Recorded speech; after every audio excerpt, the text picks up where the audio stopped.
quick and easy way, hopefully a non-messy way to get this bird ready for the freezer. Now I've seen a lot of people do some major surgery to get that beard out because they're just so Here, let me show you how to get the beard out.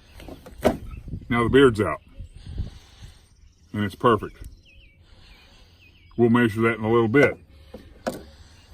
Second thing we want to do is save the spurs because they're trophies too.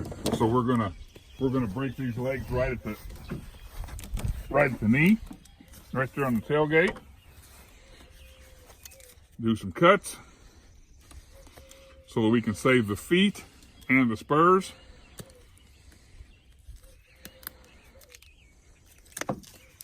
That one's off. Do another reverse snap.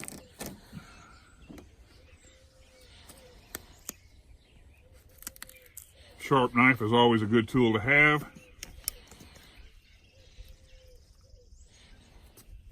Second spur and foot is off.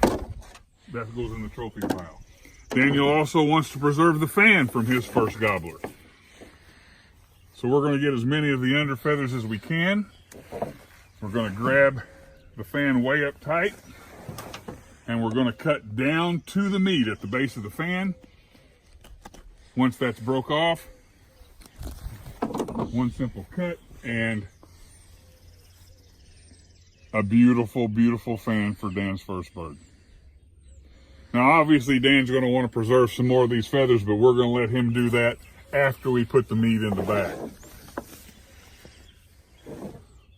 We're going to skin this bird. We're going to give him 2 breast fillets and then we're going to skin the running gear. And we're going to start by making an incision way down here so that we can begin the skinning process by simply running our knife right under the skin all the way up.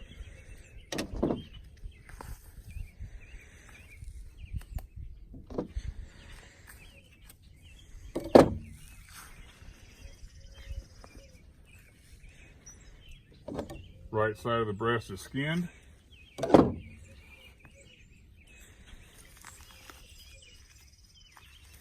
left side of the breast is now skinned. While we're in the skinning process, I'm going to go ahead, skin the legs the exact same way. Just making an underneath the skin cut all the way down. Doesn't matter if you cut that meat because these legs and thighs are going in the crock pot with some noodles or dumplings.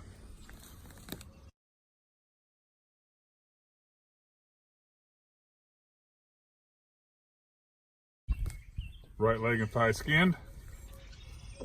We'll repeat the process on the other side.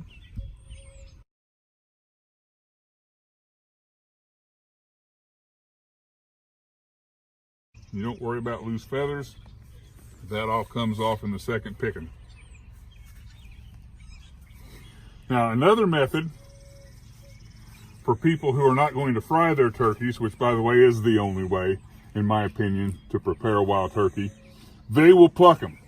They will pluck them to leave the skin on, and they will do that so that they can imitate a tame turkey that you would buy at the store to end up with it in the oven.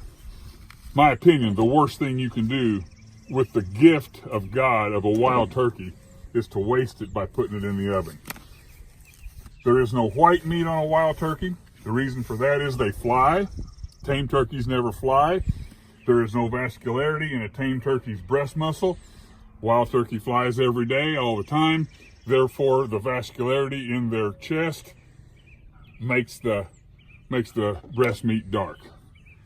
Okay, we're going to start working now on breast fillet number 1.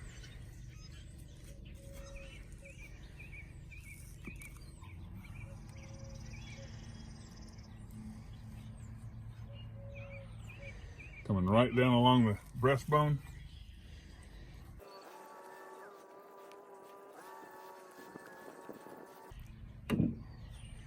Folks, this wild turkey breast fillet is now ready to slice and fry.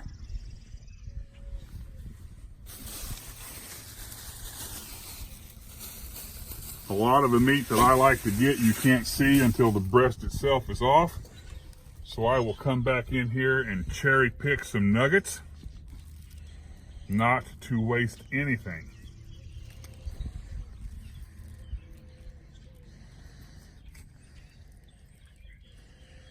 Look at that turkey breast steak we just salvaged once the main breast is off.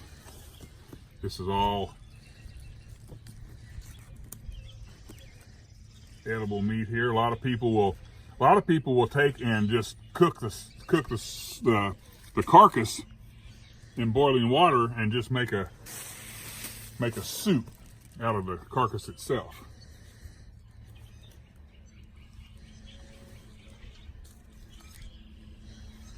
Again, repeating the process on the other side. If the good Lord made anything better, he'd have kept it for himself.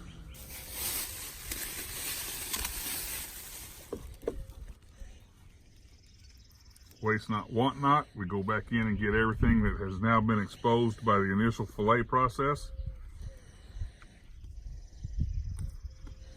These little nuggets will just fry right up and melt right into the gravy. And now we will remove the running gear. And that is going to be cuts at the hip joint.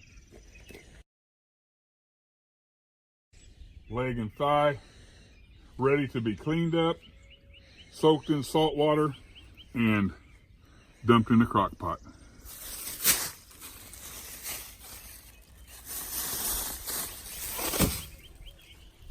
Once again, as I've said before, repeat the process on the reverse side.